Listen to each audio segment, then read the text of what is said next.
Ready for the mosh pit, Shaka Bra. What's up, everyone? Welcome back to StrangeCast, Player One vs. War's Life is Strange podcast. If not better, actually, Adam, who is my co-host, and we'll introduce him properly in a second. I think we've got a new tagline for this. I'm going to embrace a new tagline for StrangeCast, which is the internet's best kept Life is Strange secret. Okay. Yes, I am a well-kept secret. Yes, I think we are. I always love when people stumble on us and it's like, I found your channel and binged all the episodes. I'm like, hello, how are you? Yeah. In the middle thingy. But yes, we are the internet's best kept Life is Strange secret. As I said, I'm your host, Adnan. My co-host, Adam, is here. Adam, you here?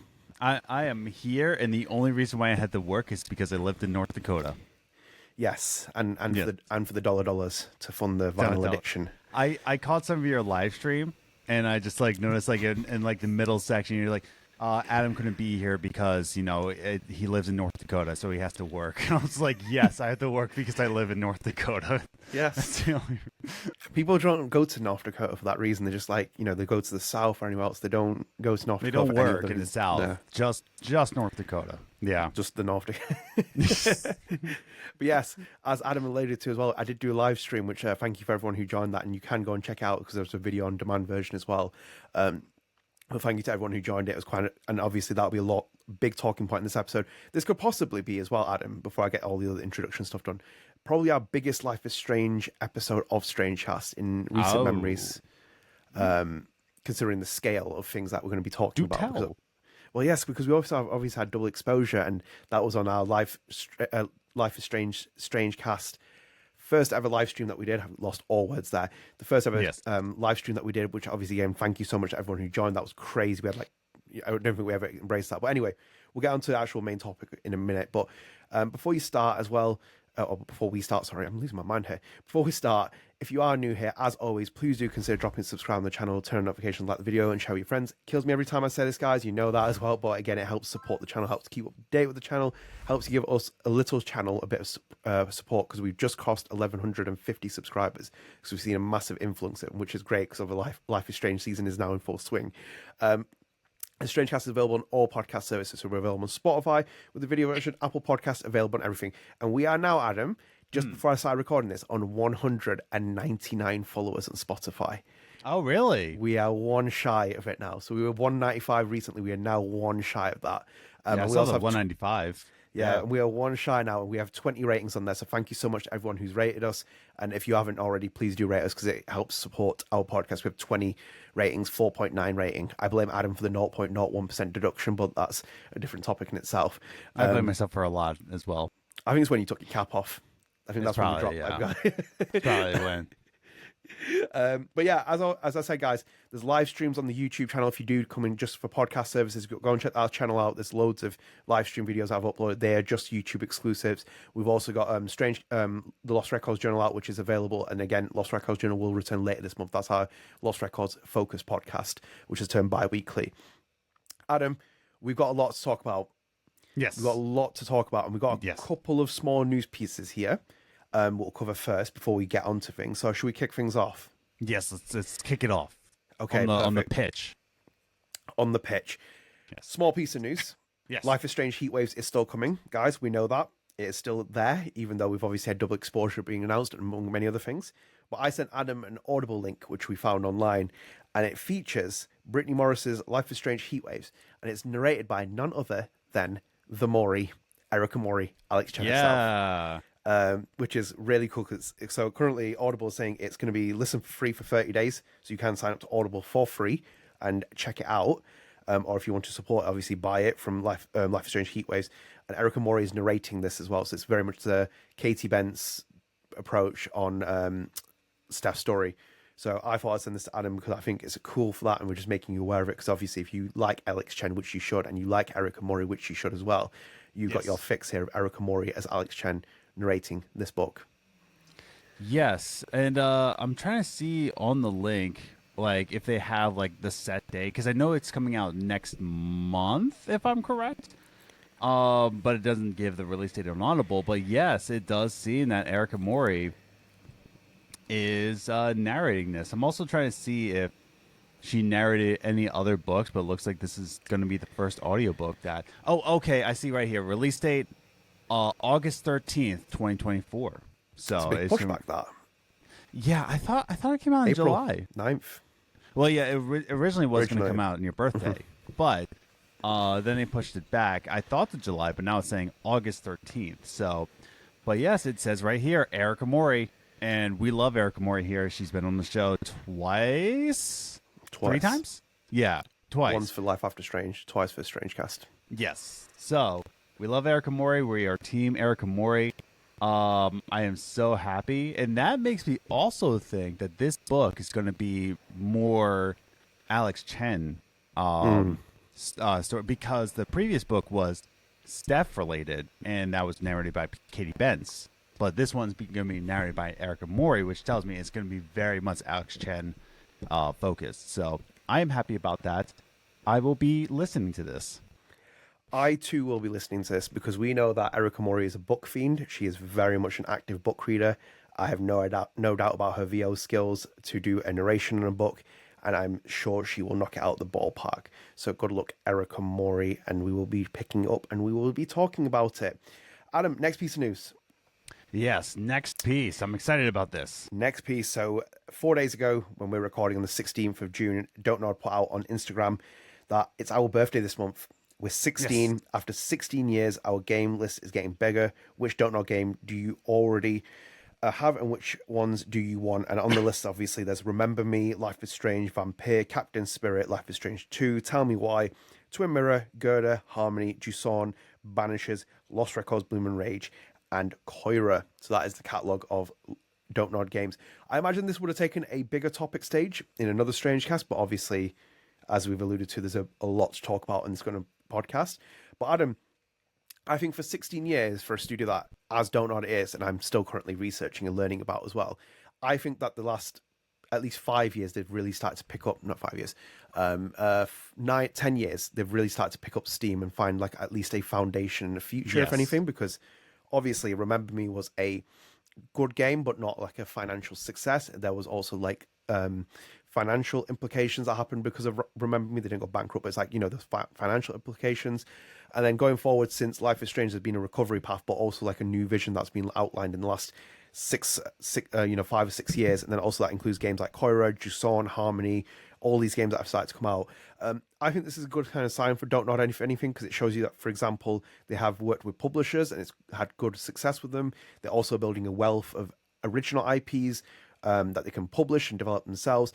And we kind of talked about this with like Deck 9 when you compare it in comparison, which has since then released, since 2017 has released Before the Storm, True Colors, The Expanse, and soon Double Exposure. But those are all published by another studio, none of them are internal IPs that they own.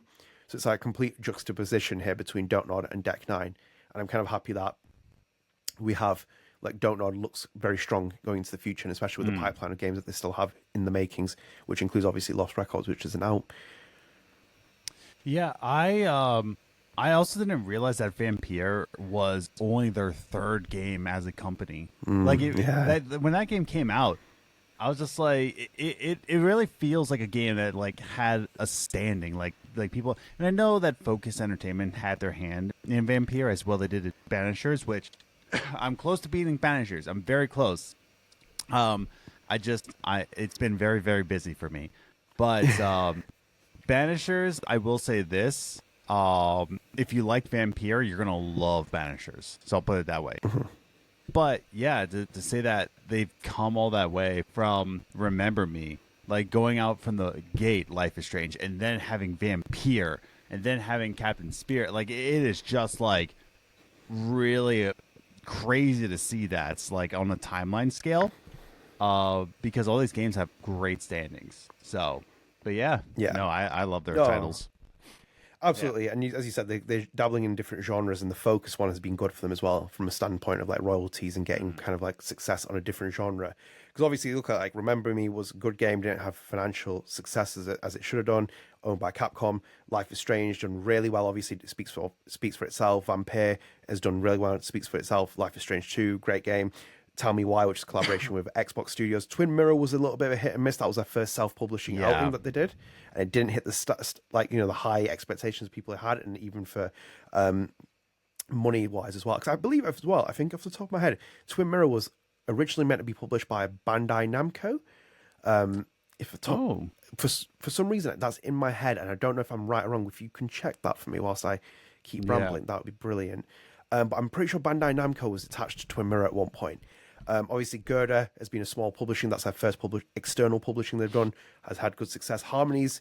They said that the marketing you are correct. Partnering with publisher Bandai Namco Europe, Donut began developing Twin Mirror. Yep. So it was originally Bandai Namco. See, I'm great. If I would have got that wrong, I'd be like, nah, my mistake. No, but like even Harmony, you played quite a few of these. Before we move on as well, Adam, actually, which is your favorite out of these? Because you played a lot more Don't Nod games than me, and I need to start playing them if anything. And then also the only game I have that's been released. The only games I haven't played are Gerda and Remember Me. Yep. I'm still looking for Remember Me for a 360, and Gerda, I'm just lazy. Yeah.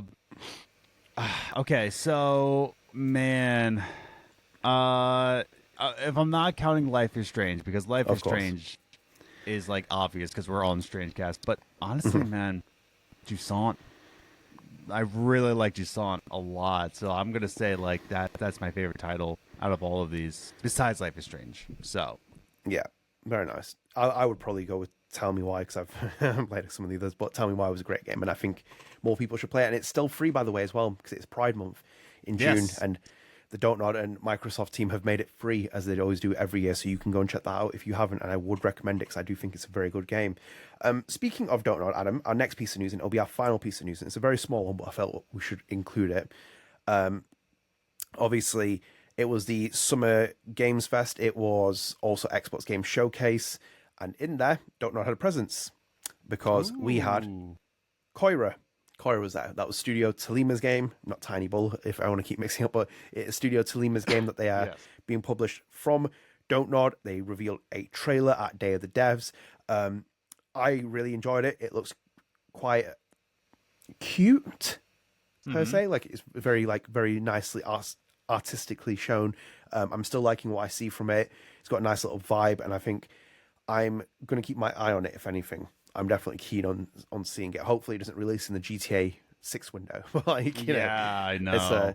Let's I hope that they get a nice little time window where like there's nothing really coming out like release wise, and then this kind of be spotlighted by the Don't Nod team, and also for the Don't Nod team as well, who is listening to this or see this in any way, shape, or form. The team at Tolima are very much welcome to come on here, because we would love to talk to them. There's always an invitation there. Yes, let's go. Yeah, because like this is. I'm glad that Don't Nod is publishing this, and just because, like, again, as I was watching that Saturday showcase with over 200 games just shown to us, it just lets me know that, like, things get buried very, very quickly, and I'm glad that this team is partnering with Don't Nod, Studio Tolima, and they're actually, like, putting out a game that's published by a well-known studio, so... good on them. I'm very keen to, trying this out. So good for Koira. Indeed, and it's come out in 2025. So looking forward to that. And we will keep an eye on it and keep you up to date with it as well. And actually, just before we go as well, one on the news topics, at least one little minor topic as well. I was going to remind you, yes, one little minor topic as well, because I want to talk about it. It's Don't Nod Montreal's 4th anniversary this year. So the 4th anniversary since the studio set up and started. Obviously, it has Lost Records, Bloom and Rage, so we're very excited for it. It is the studio founded by key members of the Life is Strange development team who we've spoken about. I don't think we need to keep giving them introductions, because they are main talking point for us pretty much every week of the month. But I kind of want to say to Adam as well, it's quite interesting like that it's 4 years, because it doesn't feel like 4 years, because we probably covered that studio for about 3 years now, I think, on StrangeCast since we started. So it's kind of like crazy to see that it's now 4th anniversary of that studio, which is really, really cool. So shout out to them as well, and looking very much forward to Lost Records, Bloom and Rage. Yes. Right. Adam, news out of the way. And obviously you might think like we're not gone huge details in the news, because there's a lot to talk about. A lot to talk about, because obviously we had the Life is Strange reveal event, which was shown on the Square Enix feed. I watched it live, did the live stream. Adam caught up with it afterwards. We spoke about it briefly. And this is kind of like a big topic around Life is Strange double exposure. We won't be covering stuff that was shown at the Xbox showcase because we've already done that. This is more about, extensive. This is about reveal event and then also other little topics in between it. And we're kind of doing this as an overarching main topic, but we've kind of broken it down to 5 subtopics to kind of like cover, if anything. So, without further ado, Adam, should we start? Yes. Let's do this. Okay. So, we are going to... Our first section will be, if anything, is about, funnily enough, Nod Montreal's studio members, Luc, Baghadoust, and also Michel Koch, who were key members on the Life is Strange development team, key architects on the first 2 Life is Strange games. They reacted to what we saw at the showcase, if anything, and then also post-showcase as well. I believe Luc tweeted about it afterwards. So... just to go on here as well, so we got a couple of tweets from Michel. He was responding to Riri Space One, and they said, additionally, doesn't, because this was in reference to Felicia Khan, who works as the narrative director at Deck 9, was talking about Life is Strange double exposure being revealed. Reed12 said, additionally, doesn't this whole setup for the story retcon stuff we learn about Max in Life is Strange 2? Michel said, I hope it doesn't. I hope it doesn't, though. We'll see. Obviously, since then, we've learnt more details at the live event. So that's one of the tweets. I'm going to go to another tweet here, which was... sorry, I'm just opening my Twitter app as well, because it's like... it doesn't really open up on webpage because Elon closed it, as he is douchebag. Yes. Now, I don't seem to be able to find the extension for this tweet. So, do you have the... yeah, I have the top it here. Perfect, thank you. The same person asks, Michel, I'm sure you're not allowed to speak out openly about it, but are you really happy with how the series has turned out since Don't Nod left it? This game in particular seems like something I would have thought you'd be particularly against. Michel responds by saying, time has passed. I was never feeling the idea to follow immediately with a sequel to Life is Strange because it was so much important to me to respect both endings and give our players space to continue the story themselves. But a grown-up Max seems very interesting. Thank you for that. And there's also here from Luc Baghadoust, there's a 4-series tweet, who tweeted on the 13th of June. He put, congratulations to Square Enix and Deck 9 for the announcement. Very happy and curious to see what next new adventures will experience our beloved Max. Not being part of the franchise anymore is, of course, a little bit weird for some of us, but it's an honor that the Life is Strange franchise is strong and the fans will have an exciting new game to play. Today is the 4th anniversary of the Nod Montreal studio creation. It took time to build a new team, but the game progresses well, and we are crafting something special here. My wish is for all Life is Strange fans and newcomers to enjoy both the new Life is Strange and Lost Records Bloom and Rage. At Lost Records, love you. We had a bracelet making station at the office, and he had snack. Yeah. Snack. So he had snack on there. And then obviously one final tweet here, which was from Deck 9, who responded to Luc Baghadoust, and they said, as fans of the original game, we have been honoured to continue these stories, and we're excited to share Max's next tale. The studio is equally as excited for Lost Records and wish you all a great release. So that was the other one. And by the way, Adam, just let me put this one in here as well. There's a tweet. Someone put in here, the port, Don't Nod have been involved for years. Square Enix stole Life is Strange from them. Some people say that's not true. Those people are wrong. And Michel responded saying they didn't steal it. They were our publisher and we sold them the IP. They have all rights to continue the stories without us. Yeah. It's like, do you like get stuck on that message? It's like, I even saw it on the TikTok as well with like the Life is Strange page. Someone was like, I'm so excited for this. Can't wait to see what Don't Nod's put. And they just responded saying, this game is developed by Deck 9. It's like you're never going to cut that message through, if anything. So that's our first topic as well. So we'll talk about the actual developers' reactions. I think we spoke about it on StrangeCast, saying that Michel handled himself with a lot of dignity, a lot of respect, a lot of, what you see as the admirable qualities of him anyway. And then obviously the eyes were kind of like, my eyes at least were on like Luc Baghadoust, seeing what he would tweet, and just like waiting for him to do it. And then obviously he put out very, in equal measures, the same kind of like dignity, sign of respect, everything that Michel said about it. And I imagine that as they said, their curiosity has peaked about it, because I think Michel said that he didn't instantly recognize Max straight away. But he obviously, the voice is quite telling. That's Hannah Telle. And Michel has tweeted about it before, about like the remastered collection when they made subtle changes as they did to the first Life is Strange. But I still think people are going to be very divided as well, because I think like they are doing very well with that in terms of like putting the message out, like saying we're happy with, like, you know, we've moved on, we've got lost records, we're interested, we're intrigued, you know, best of luck to the Deck 9 team. But obviously the fan base is quite fractured, and I've seen that from the double exposure reaction so far. It's like very, very divisive. But I think in the overall thing, I think that they've just handled this as well as it gets, because I've seen some people get quite tribalism about it with Don't Nod. And look, I people don't necessarily like me for this. I'm sat on the fence with a lot of things. So I'm sat on the fence with both Deck 9 and Don't Nod. Yeah, of course I am. I wear my heart on my sleeve sometimes, but then also I do sit on the fence with this, because I'm like, it's the truth, because Michel said it as well. You know, we don't own the IP anymore. We never owned the IP at this point. That we had to sell it to get Life is Strange off the grounds to start with. We can't do anything about it, and it's like you don't get married to something that you create, because anything can happen in these circumstances. And Danielle Vervat has told me that when she played Rachel Amber as mocap, like, you know, there's no commitment that you will necessarily come back all the time. But I just wanted to know, Adam, what did you think about how they tweeted and how they handled this as well, in between obviously a very, very mixed and somewhat polarizing reaction? I hope you get the Life is Strange reference. Yeah, it's nice, polarized. Here's the thing, they had to respond like this. You know what I mean? Like they can't just like start Twitter beef as professionals. You know, they are professionals, they are game developers.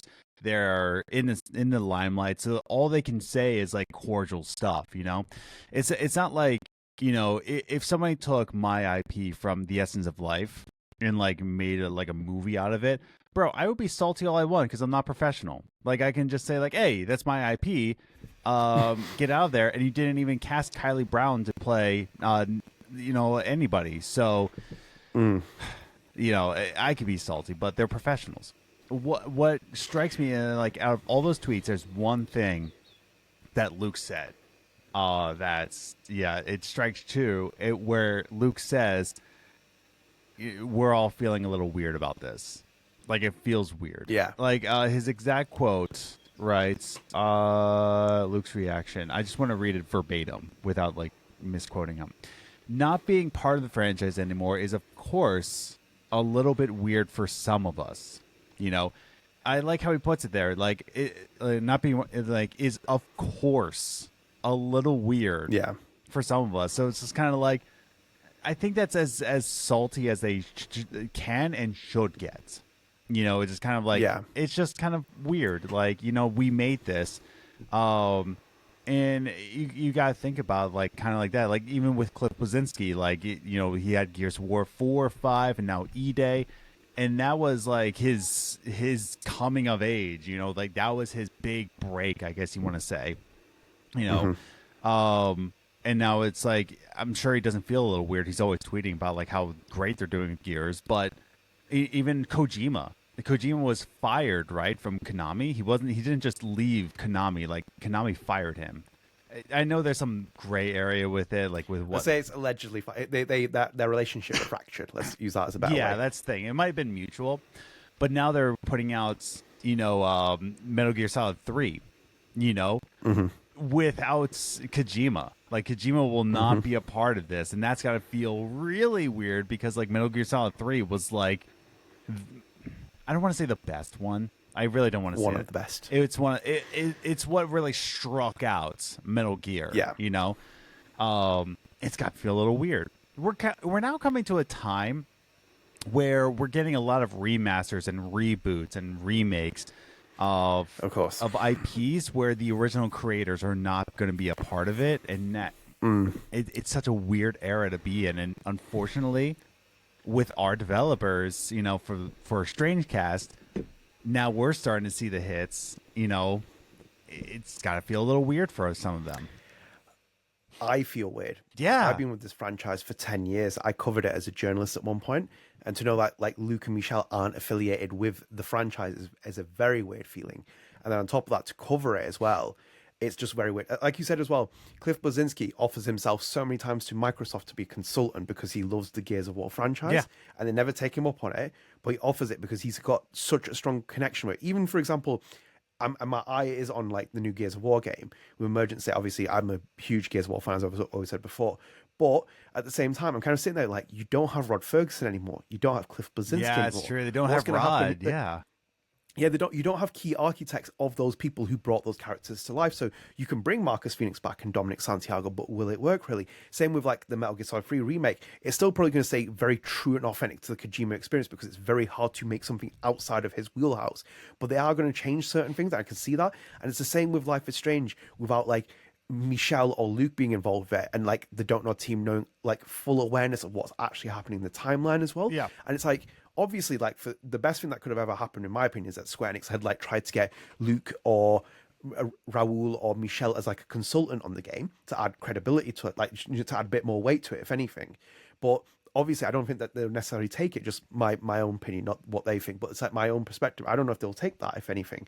But as you said, it's very hard because it's like, you know, this is such a hard thing with Max as well. Like, I'm sitting there, like, I'm so, because I think we said, like, you know, when we did the reveal stream, we were kind of like, I think some people might have taken our reaction a bit wrong, where it was like, you know, we were super excited and we've forgotten all this stuff about the allegations with Deck 9 and Square Enix, and we like, you know, completely put everything aside. It's like, no, we were stunned mainly, and myself more so, and also you, if you agree, which is that it was the fact that the leak was real and that was the story premise, and the fact that Hannah Telle had returned as Max Caulfield. That was the two things that struck me. That's why I was kind of a little bit like, when we were on the live stream, because I was like, I haven't really processed this, and we've literally just jumped straight onto a call as well.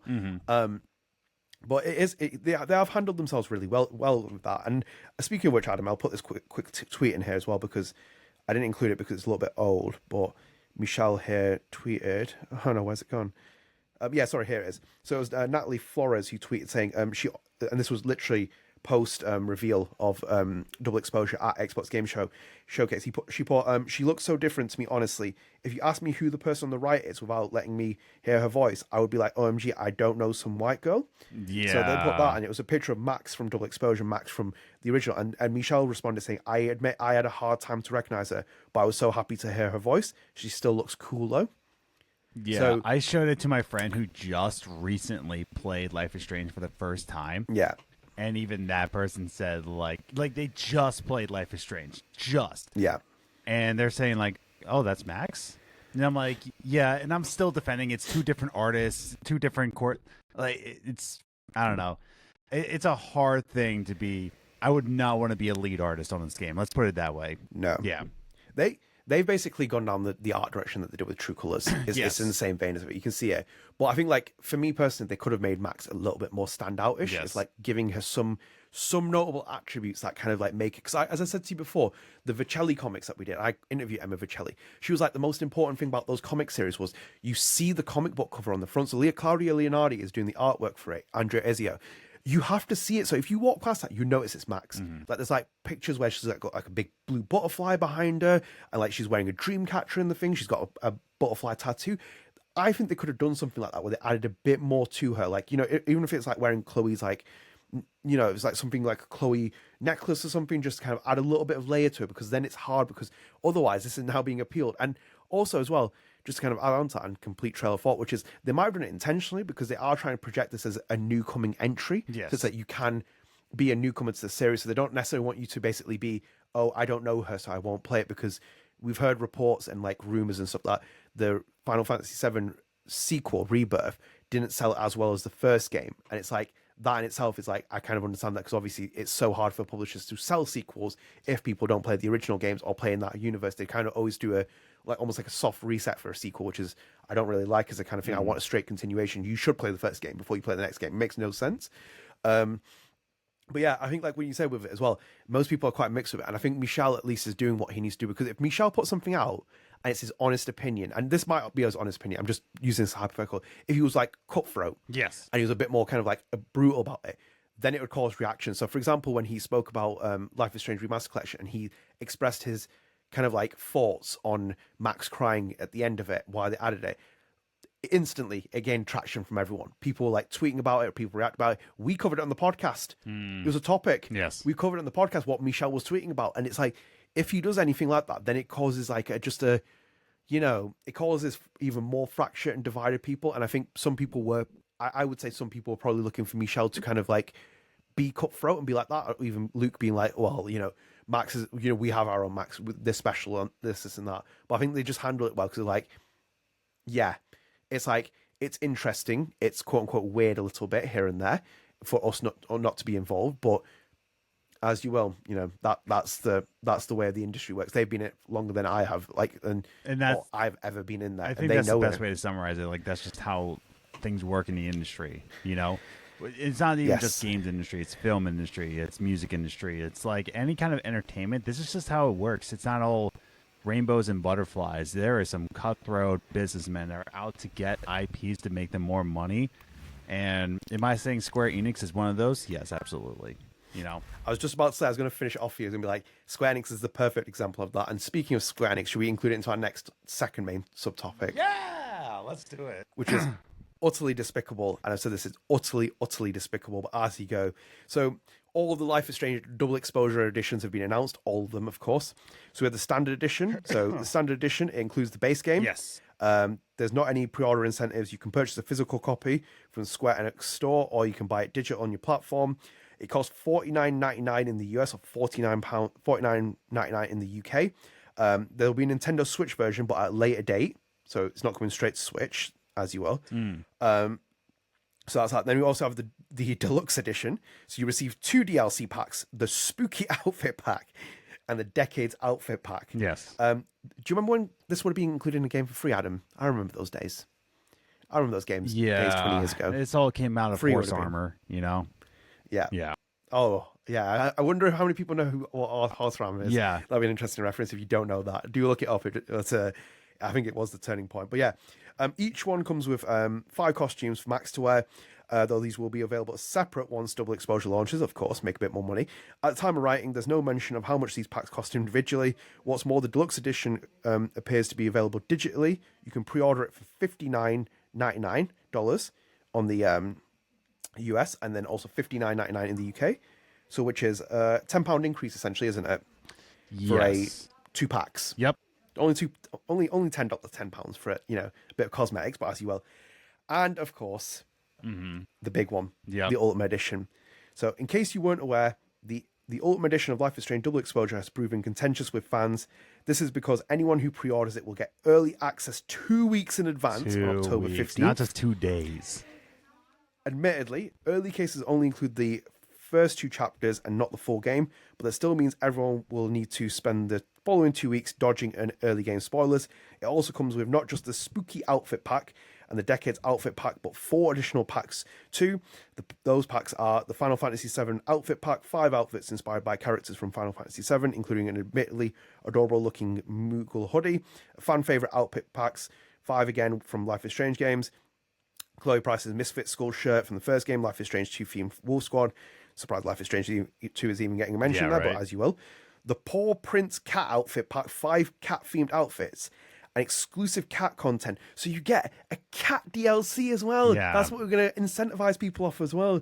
So at the time of writing, it's not entirely clear what this is, but it sounds like an optional side quest of some kind of store. Description reads, when Max discovers a lost cat, she knows she must reunite it with its owner. And that is also the most expensive at $79.99 and then $79.99, and that's also not including the collector's edition, which has now been rebranded, Adam, as the collector's box. Yes. So Square Enix has rebranded this from the collector's edition to collector's box because there's no game in it. So as you will, there's no game in this, and what it includes is a collector's good box, 12-inch vinyl containing 13 songs from the game, mini hardcover art book with exclusive concept art, 4 double-sided art cards for 8 members of the Cauldron cast, Caledon cast, a Max Owl pin replica as worn by Max in game. So that is also on top of that, and that is £104. So I should just put this on top of this.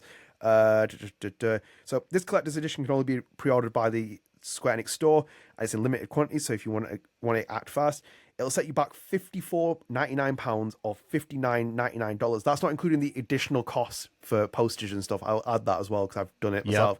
So even if you buy a standard edition, which is the cheapest edition, that's $109.98 or £104.98. Again, that is not including the extra costs that actually cost for shipping it and the other things that I saw it, because it's not necessarily just $54.99 for that, because I think I paid about £65. I was about to say, like, I did my postage, and so I have not ordered the collector's edition, but it will be $75 for me with postage.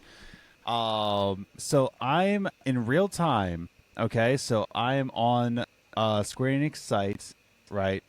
And I'm going to buy the cheapest version with the collector's box. Okay, so let's do this. Pre-order now, and we're. So it's a £5 shipping, by the way. Mine was $10. Just checked out my order. $10 shipping. Oof. Yeah, it sucks in the U.S. I in real time. This is like when I was pre-ordering the Jusant. Please choose an option. Okay, standard edition, Xbox Series X, pre-order now. Okay, so $109.98 US dollars right now. So let's check out now, and I'm just gonna put in check out as guest. Here's your email address. Sure, why not? Here's my email. You cranky little. You're doing for the standard edition, aren't you? Yes, for the standard edition, right? So, yeah. Let's just do. Sure. I'm putting in my old address here, but it's still North Dakota, right? So yeah, with shipping, right? No thanks. With shipping and tax included for the collector's edition or the collector's box, plus the standard edition, which is the only way you can get the physical edition of this game, it is $129.57. About $130 to get both. So that's crazy. And that's the other thing. That's the other thing I hate about this is that, like, the only way I can get the box, like the box physical edition of this game, is if I order the standard edition. But if I get the deluxe or the ultimate, no box from me, no physical box from me. So if I want to, and you'll get to this later, so I'll just let you like take the lead. But I almost bought the collector's box just for the vinyl, but I'm like, I'm not paying $75 just because I just want the vinyl. So I didn't order it. Yeah. So in itself as well, there's a Eurogamer article here. I don't think we're going to read through the entire thing because we've just covered everything. But Eurogamer put Life is Strange fans criticized $30 upgrade to play new games early chapters 2 weeks early. Obviously, there was a bit of reaction in here from people where it was like they were just not happy. There's one fan here that says, people will buy it day one because they have the money and love Max. Hate this practice so much, especially in the genre where spoilers can ruin this experience. Another fan said, to avoid getting caught up in spoilers, I'll be ordering the Ultimate Edition. A very bad decision from Square Enix. Is there another reaction here? Someone here has put, I'm so here for this. What I'm not for is incentivizing to buy an early Ultimate Edition to get 2 weeks of early access to the first 2 games chapter. That's so gross for a game like this. Let's just be honest with this as well, because we're not getting anything for free from Square Enix. Adam blew that opportunity. But like as I said, I wouldn't accept free things like that anyway. But like, it's despicable. It's utterly despicable. Like, Square Enix has taken the complete playbook out of like EA, if not another publisher, and is like pulling some really dirty, underhanded tactics. Not to mention, as you said, Adam, for a game which is also a narrative-driven game that is basically going to put spoilers out there in the wild. Because if for example, Square Enix's Twitter team, unlike Life is Strange, starts putting out tweets saying, here's a hashtag saying don't add a spoiler or something, I swear to God, I'm going to lose it even more, because that's just even more underhanded tactics, because it's your choice to start with to put this out. So any good grace you already had by putting Max back in the game, you've already like disenfranchised people, because basically, because like the other issue with this as well is, I was talking to Adam about this. Adam's not ordering the collector's box. I have. And it's like, I'm probably going to buy the Ultimate Edition now because we cover it as a centrist channel. I was just going to say that too. Yeah, like I'm only buying the Ultimate because I'm on this channel. Like, that's it. Exactly. If I was not on this channel covering Life is Strange, it'd be my bread and butter, and etc., I would not be buying it at all. Shame on Square Enix shame, shame, shame on you as a publisher. You should have absolute dignity about this, because not on top of that as well, you're also disenfranchising people who can't afford it, because not everyone has the same financial circumstances. So you can send out these to your reviewers and influencers and whoever else it is, but also ultimately it's going to be people who have like financial hardship who might not be able to buy this as well, because they might be able to afford, for example, the base game, and that's affordable because they have the money set aside from it. But to spread $30 a bit more to buy an expansion, which is like has like very poor adequate material in there anyway, like in terms of content, but then on top of that as well, you get the access to the game 2 weeks early. They might not be able to spare $30. So it's absolutely disgusting practice from a publisher of that side. But again, I'm not surprised either, because Square Enix's financials are in the mud, because we covered this. So it doesn't surprise me they brought Max back and say, we'll get out in Q4 2024 because we'll get a bit of money. And I bet you as well, we'll get like 4 or 5 day one, day 1, day 2, day 5 expansions, like, patches, because the game's got like these kind of issues.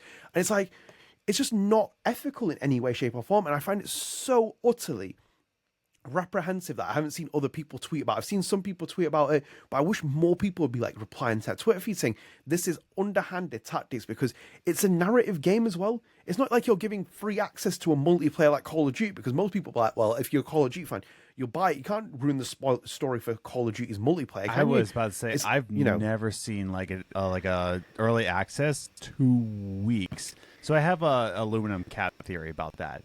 But before I say that, The Expanse also had early access, but I think that was like 3 days. Am I right? Like The Expanse? Yes. It was like 3 days before each release, But you also, didn't they include the other DLC as well that you get as well at the end of it? Well, yeah, you get. So it was like a bigger cat combined DLC season in pass. this one too. So cat DLC. Yeah. The cat. By the way, the cat DLC was free in the last game because True Colors had a cat in it, and you could still see that cat, couldn't you? Now we cut it off into the cat. Come on, it's just underhanded but tactics. Like that's the other thing. 2 weeks, and I've never seen something like that where you get two weeks, dude. That's insane. So, like little aluminum cap here. Okay, there we go. And this is gonna be like, okay, my theory, and this could age like milk. Okay. So this is like a Kendrick Drake beef, okay? And Kendrick has somebody on the inside in Drake's foundation, right? What if somebody at Square Enix knows when the release date is for Lost Records is October 15th, and they said, we're going to make people buy this 2 weeks in advance and have them compete. We're gonna basically release this game at the time that Lost Records is released. So we're going to say that, no, we have a 2 week space in between. You can buy both games, but really, we're going to release it on Lost Records Day. Wouldn't that be wild, dude? Yeah, I'm going to leave it with your Illumini cap. Yeah, that's an aluminum cap theory right there. That's kind of like a Yoda reach, you know what I mean? Yeah. But bro, if they come out in Gamescom and Lost Records is coming out October 15th, like, bro, that aluminum cap is like being tightened on with a duct tape. Donut needs to move its game around. It can't. That game is going to come out in Q4. It can't come out near Life is Strange. It's just for me, like, as much as the devs have a different opinion, for me, from a marketing standpoint, you can't have that game come out in the same window because it's going to get cannibalized for sales. Like, it's a new IP. It's got a brand new flavor for it. Just because it's from the developers of Life is Strange doesn't mean it's going to have the same success with it. And it's like, you basically, as we've spoken about before, you brought the cash cow gold goose back to the Life is Strange franchise. This is going to hurt Lost Records' sales in certain aspects. And it's like, for them to drop it this year, which is even more wild, it makes even more questions, because I don't think it is. It doesn't seem like it should be ready for this year. It should be the 10-year anniversary, which feels aptly fitted for it to come out in there. That makes absolutely no sense, but no, none of that. And also as well, like, I think we had this in a comment in the last Lost Records Journal episode, where it's like, some people don't know like what's happening with Lost Records. They don't know if there's any more news. It's like, they couldn't even remember when the Lo-Fi trailer came out. It's like, it's just, the marketing is hard to cut through, because you've said it before time and time again. Some people are like, oh, this is from the creators of Life is Strange, and then they move on from it because they're not as interested as it is with this. Everyone's like, holy hell, Max is back, this is crazy, jumping up and down. That's the different reaction you get from it. And it's like, With this, it's just, I just don't like the fact that we have this practice. It's $30 extras for a triple A game that's coming out, which is narrative driven, and people are going to get spoiled because if you look at Twitter's algorithm, it feeds you things which you have no control over. You watch one double exposure video, it's going to reveal what happens at the end of the second chapter. And you have 2 weeks to avoid happens. spoilers. You can't, because again, even with Assassin's Creed Shadows, it's 3 days early access if you buy. 3 days to avoid spoilers. Just 3 days. You have now 2 weeks to avoid spoilers. 2 weeks. Which is insane. But the other thing is, Adam, you can't avoid it even if you try, because like social media's algorithms have like dominated the industry, and even YouTube. You watch one thing, it recommends you. So, for example, even our content, we play those games early. The 2 weeks early. We do a StrangeCast. People who listen to StrangeCast like listen to it. People who follow Life is Strange won't come to the channel if they don't own it because they're like, actually, I might get spoiled by it. Some douchebag's going to put in the thumbnail, oh, Jefferson comes back and shoots Max in the end of the second chapter. You know what's going to happen with it. And then also as well, like as I said, TikTok, it feeds you algorithms. You watch Life is Strange videos, bang, you're going to get spoiled for that game if you don't play it. And that point is underhanded, disgusting tactics. Really poor form from Square Enix. So I will really poor form. So even for Assassin's Creed Shadows, for Ubisoft, it is 3 days. And that's Ubisoft as well. Ubisoft. Of all people. 3 days early access. If you buy the Gold Edition, which is $109.99. Yeah. And Adam, before we move on to this also makes no sense because the game's not even episodic anymore. It's chapter based. Mm-hmm. Even Felicia Khan said it's basically you can get the game at launch and it's like all the chapters in there. It's not episodic, but it's chapter based. So why are you splicing 2 chapters off and giving it to people early? Yes. Yeah. It's not episodic then. You're basically just doing it to basically incentivize it so people are desperately rushing over to pay money for it so they don't get spoiled from it. And that's what it is. You can't say, oh, it's the costume packs because those are probably like worth $1. And if, as I said before, 20 years ago, you would have got that free. And then second, the cat DLC sounds ridiculous because it's not something that should be DLC content. It sounds like a poor form excuse of cutting content out and putting it onto DLC chapter. Yes. It's shady as hell. It's just shady as hell. Yeah, I'm not impressed. I'm really not impressed. I think it's poor, and I hope more people call it out. But again, I wouldn't be surprised if the YouTube content creators and shills don't say anything because you know what they want. They want Max's jacket or something. Not Alex Chen's jacket, Adam, Max's jacket this time. That's what they want. So, Adam, we done with that topic? Yes, we are. I realized I like that. I realized I can type in my own title here. I hope this doesn't come through on this feed, but I don't think you'll see it on our studio sessions that we record. Adam has put a title for himself, and he's called himself Square Hater underneath his name, which I thought was very very fitting.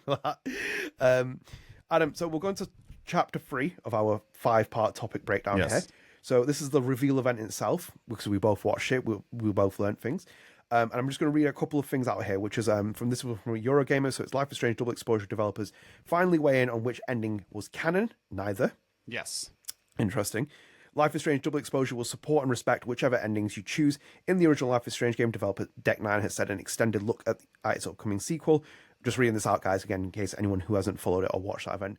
Announced last week during Summer Games Fest, Double Exposure continues the story of Life is Strange's series' original teenage protagonist, Max Caulfield, now as an adult. But the surprise of Max's story immediately prompted questions from fans as to whether their previous narrative choices will be supported and their consequences shown on the screen. Now we know more. Let's have a look. So Felicia Khan, the narrative director at Deck 9, said, and I quote, we knew that this had to be something special.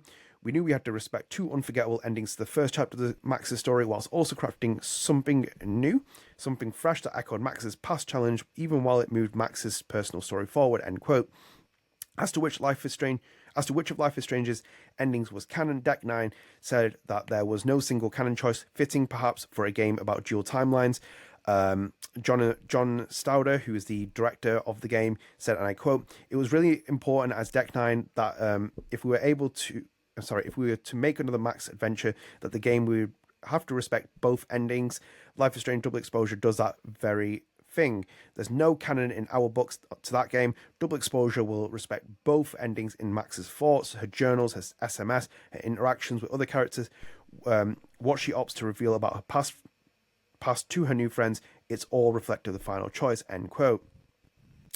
So I'm not going to read any of that. Has this already been said? Yes. I think we've already said this.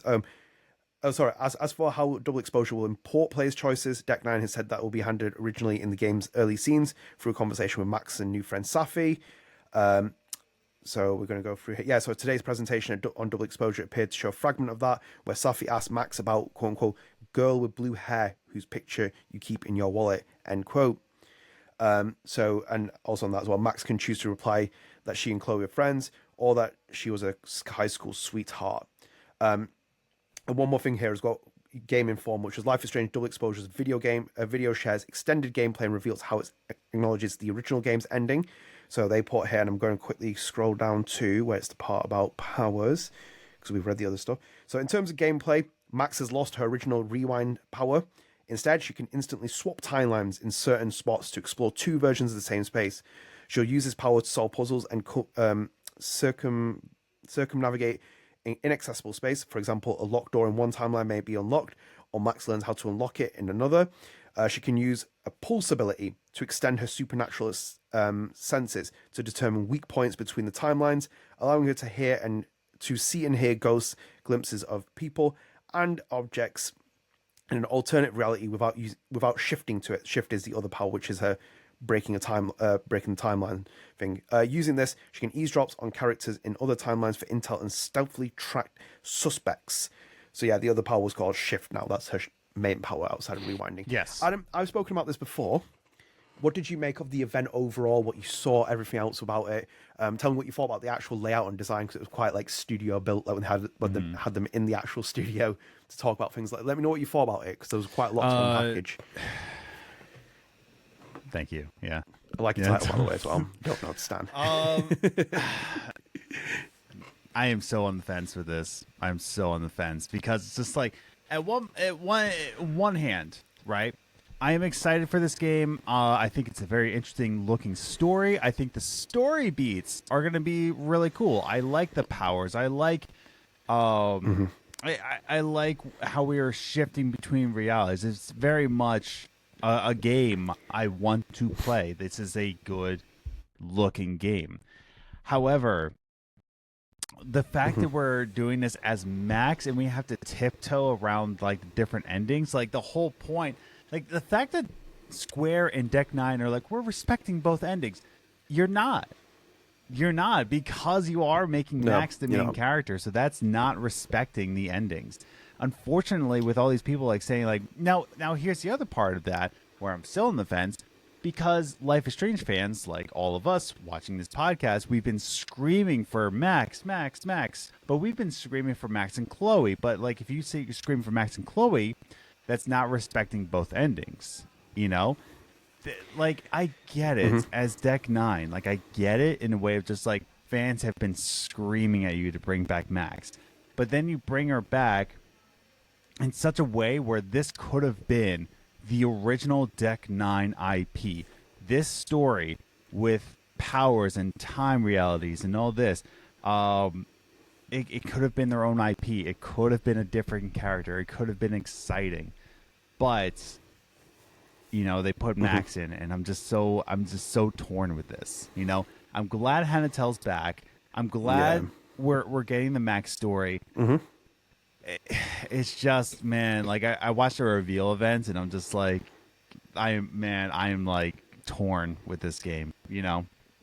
It's so really hard to like, I can't form an opinion from this, you know? Yeah. Yeah.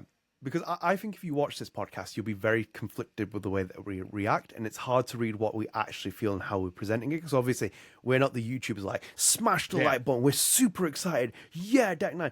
We're both sitting here with like expectations in different rights, and I think we're doing it right where it's like, again, I'm sat on the fence with this, and it's my famous position as I always do, but I sit on the fence. But as I said before, my expectations are here now. They're no longer here where it was like with True Colors, or even with True Colors, my expectations were here and they fell to here. But it's like, my expectations are here. They're at the top already because you bought the main character back from the original game. So it's like, anything that doesn't hit this standard for me is just going to be a disappointment, because I expect so much more from it. And like you said as well, with the reveal event, when they said, we're not going to choose, we respect both endings. I'm like, how can you? Because even the comic series that we had from Vicelli, they said that it's a one ending we're following. It's not canon, but it's a story we're following. and this is the worst thing that's ever happened. He's changing his titles. Enjoys free swag. No, stop it, Adam. But like, the thing is though as well with the choices.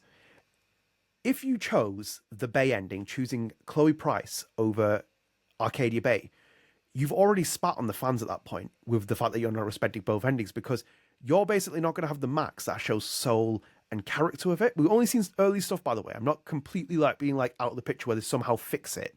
But how can you respect both endings when, for example, I chose Chloe's and I always choose Chloe's, but then my Max feels quite soulless because Chloe isn't there. Yeah. It's meant to be like the happy go story where it's like they're both there. And it's this again highlights the thing with, like, I've said this before, Max could easily be taken out this game, replaced with another character, it'd still work. Because again, it makes me question, it's like, was Safi the main character? Someone even said on the stream it could be Moses. It's true, because you think about it, it's the same thing where I had that theory with True Colors where it's like, Steph could be the main character. It seemed like Steph was always going to be positioned the main character, but then we moved it in development because we want Alex Chen there. Just a thought, but it's more about thought, if anything. And again, as well, Adam, this game is like a precursor to, and this is my theory, it's a precursor to this game, because I think Square Enix gave it to True Colors because they said, can you make a game in a similar vein as Don't Nod? And we're going to make the same game. And look at what double exposure is like, because, for example, you leave the school with Max when she's got her headphones in. It's identical to Max leaving the classroom in the first game with the headphones in after you've had a lesson with Jefferson. And then even the end part of that, when Max goes and discovers a crime scene, she's walking up a hill. So it's exactly the same as Lighthouse. You might say it's like beat for beat and homage. It's just showing shades of it. Even the murder mystery thing is showing so many shades of it. And it's like, what they're saying about the ending, I kind of get it, but you're trying to appease two sides when you should have just gone with one ending, which was basically, if you wanted to give the fans what they wanted, and it's whichever fans you're talking about, the ending you would have given them, and the game you would have started off with would have been Chloe Price and Max there, because Safi has now got an impossible job of replacing Chloe, because if you look at the online reaction from people, all they keep saying is, where's Chloe? Where's Chloe? Where's Chloe? Where's Chloe? Where's Chloe? It's an impossible... And also, you bring Chloe into this writing. game. I would not want to be a writer on this game. And... No. And on top of that as well, you can't bring Chloe in at big, substantial portions of the game, because then you undermine Safi's credibility even being there. Like, what's even the point of her being there? Because she's meant to be a new original character. And as you said as well, Adam, I don't think it's going to show that much soul in the final game. I could be very much proven wrong, because I'm going to bring an example up here. Life is Strange is very much illusion of choice. There's very few choices that have real meaning in the story. It's the same with the Telltale games. You have one or two big choices that change the trajectory of the story. Other things are just minor. To write a story which has main choice and consequences that are substantial, massive. Do you remember the script that David Cage wrote for Detroit Become Human?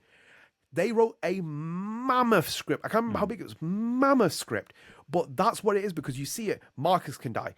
Connor can die. Kara can die. They can come back. It had so many options, like branching at each chapter. And that was more than illusion of choice, because ultimately the story could end with even one character being like, all of them dead. But it's like, to write that, you need a big AAA budget and a longer development time. I don't think we're going to get this, considering what we have with True Color and what we had in the allegations report about Life is Strange being sold to the lowest bidder. And then on top of that, Adam, one more thing as well here. And I was just thinking about this recently. Is this game going to really show the harmony that is being presented online? Because, for example, the leaker that we laughed at has said the second part of the game isn't as strong as the first part. And that makes me raise questions. And then, not to mention on top of that, we basically learned in the entire 2 months ago, about a studio which has basically been hit with allegations, but sounded like the most disruptive development environment I've ever heard. Where you basically had like Mallory Littleton and these other developers going toe to toe with Zach Garris, and it's like, how can you have any kind of synergy with that? If we were angry and we recorded a podcast, you could tell we're both angry at each other. I'm also on the original leak here. I'm trying to find out.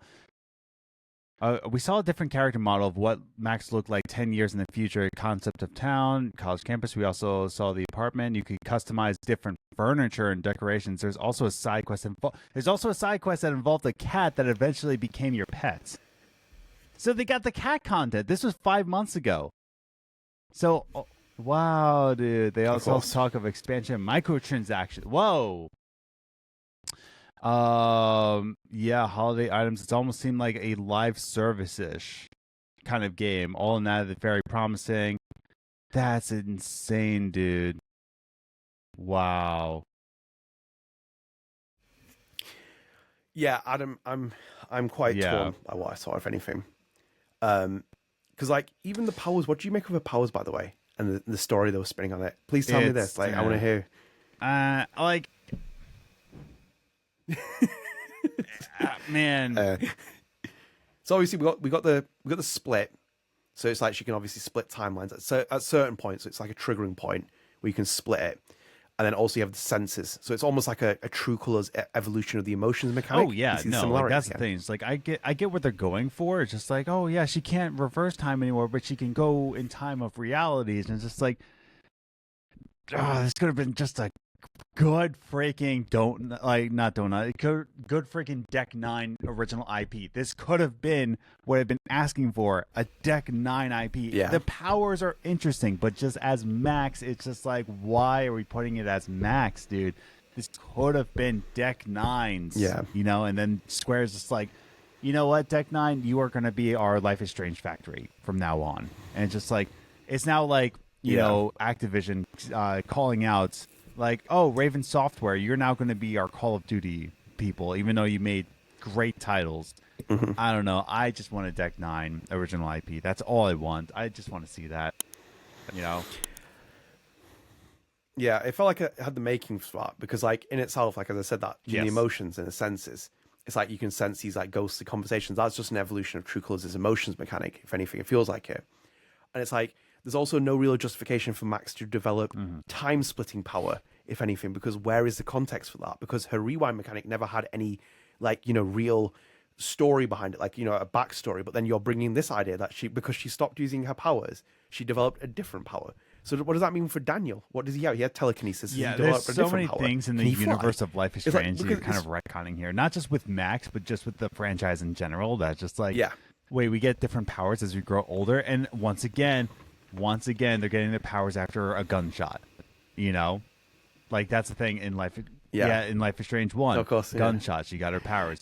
Life is Strange 2, gunshot, Daniel got his powers. Life is Strange True Colors, it wasn't a gunshot, but it was a blow to the head. So, yes. Did get shot, though. Yeah, she did get She did get shot in that. Yeah, like, everyone gets shot. And in this game, shot, and then she gets new powers. It's like, so this is the thing.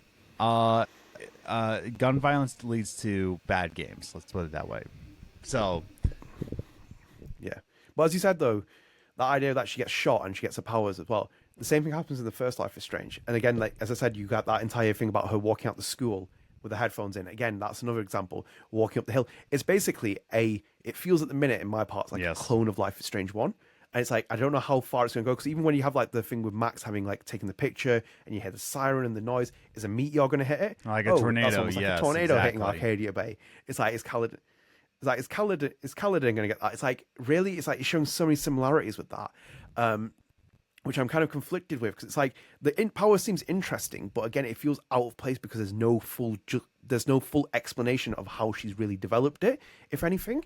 Like, and again, as well, Adam, I feel like it dumbs down your character, if anything, because, for example, the entire point of like the first Life is Strange, the idea is that Max kind of relinquishes her powers by the end of the game on what I think is actually the right ending, which is you sacrifice Arcadia Bay.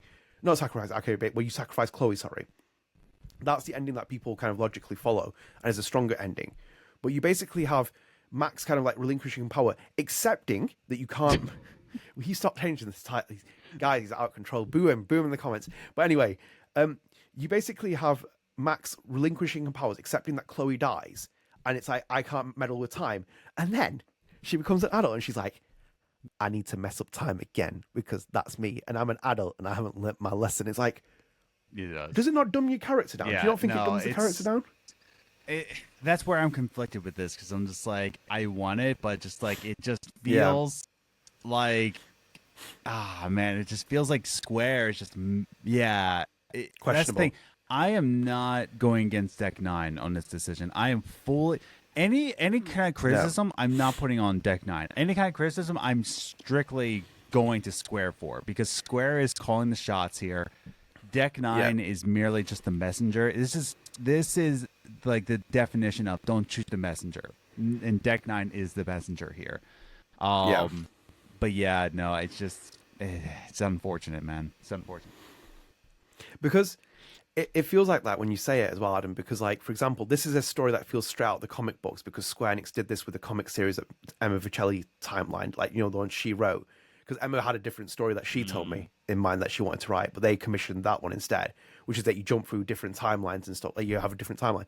And this is basically the page out of a 2015 Marvel's Disney multiverse cinema, and those have become stagnated because people don't care about them anymore. Marvel and Disney, Bob Iger is sitting there like, well, I don't know why this isn't making money. It's Bob, it's not hard because no one wants to watch, Yellow Lantern in a film anymore. It's a different franchise, but no one wants to watch like Green Pumpkin fight some random ant for the next 3 or 4 hours. It's been done time and time again. We've had Spider-Man do a multiverse. We had this do a multiverse.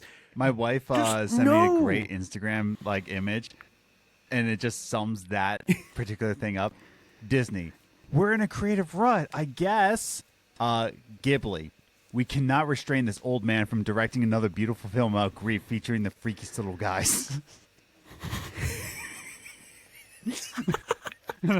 I just love that, we cannot restrain this old man. No, honestly, I just don't know how I feel about it. I think it just feels like, because it's like when people to our next news piece, how other people feel about it. Yes, thank you for that. I think that's a good way of kind of moving on to that. Actually, before we move on to that as well, one thing: are you sold on the powers? Are you convinced? Are you not having it? He's doing another title change, guys. I can see it, and the response is not having it. So we'll move on. This is the worst thing that's ever happened to us. This little thing that he's got at the minute with the moving around. So Adam, I got 2 tweets here, 3 tweets actually from 2 people. Yeah. So we'll move into this. I think he's changing the title again. He's now a big rascal. Stop it, you. I'm going to remove your powers in a minute. So the first tweet is from Chris Schilling, who worked at Edge, is a journalist. And he tweeted saying, they should have had a new protagonist for Double Exposure. I think Max returning feels like a commercially motivated decision rather than a creative one. And then we have Imran Khan as well, who's on here, who's been on Kind of Funny, a journalist, saying... I don't actually have the full tweets of those. I think I read them out all the time. But he thought, I don't think people who make the original Life is Strange should get to bring back Max Caulfield to Cheers, but that's just me. Speaking of which, Adam, can you pull that? Actually, I'll pull up in a second. No, and then he tweeted another tweet later on. He put, I don't really understand how you let players choose which ending they want to go off and design a good narrative around it. Feels like Max would be a radically different person between the 2 endings, and I doubt the game diverges hard from that. I think that's so I like that last part, and I doubt that the game diverges that hard. That's that is like some screenwriting fire right there. Shots fired. Yeah, that's so. Yeah, I completely agree. I was about to say to Imran let me go back. Sorry, Khan before we continue. The other things, yeah. Yeah, so I got it here, which was the continuation off of the commercial. I don't think Max should have come back in terms of another developer taking the helm of it. He put another tweet spot. I think it would be different if Max is always the main character in the series, wasn't anthological to begin with. But if this feels to me, quote unquote, remember that character who you had emotions about that we didn't write. She's back with a new Scooby-Doo mystery, end quote. And he put, to be clear, this is not a hill I'm willing to die on. Because Adam, in that as well, when he's put the mystery part. So I had a conversation with the stream about this with it. Yes. In your opinion, because I'll give you my answer afterwards, is Life is Strange a murder mystery game? Speaking as a big rascal, I don't think, I don't think it's a murder mystery entirely, that's the thing. Just kind of you can say all you want. I'll put it this way. The horror genre, right? You can't just say that every single movie that has an evil bad guy is horror. Sometimes it's thriller. Sometimes it's psychological thriller. Mm-hmm. Sometimes it's psychological horror. There's a lot of different... You can't just call it horror, which is the same way. You can't call all metal screamo. Mm-hmm. You just can't. So to say that this game is murder mystery, like the franchise, it has elements of murder mystery, but I wouldn't classify it as murder mystery. There we go. There's the answer. So basically, because I saw it in the stream, and Jonathan said it, and the director, he called it a supernatural murder mystery at one point as well. And I said And I said the franchise has never been murder mystery. It's been a murder mystery since True Colors and the Deck 9 incarnation. Yes. Because that is a murder mystery game, in my opinion. Because the first Life is Strange does have a murder mystery element to it, the disappearance of Rachel Amber, etc. But that is not the overarching theme of Don't Nod's game. Don't Nod's game, as they repeatedly said, is a coming-of-age story of Max Caulfield. And more so, it focuses on her relationship with Chloe Price. Rachel Amber's disappearance is only a subplot because there's so many subplots happening in that game. It is only a minor detail because basically there's a tornado that's about to hit the town. That is a bigger theme than the murder mystery. The murder mystery is elements scattered in the game because, look, for example, at the second game, there's no murder mystery in it at all. It's a completely different game. It's a different anthology game, if anything, Life is Strange 2, made by the same developers.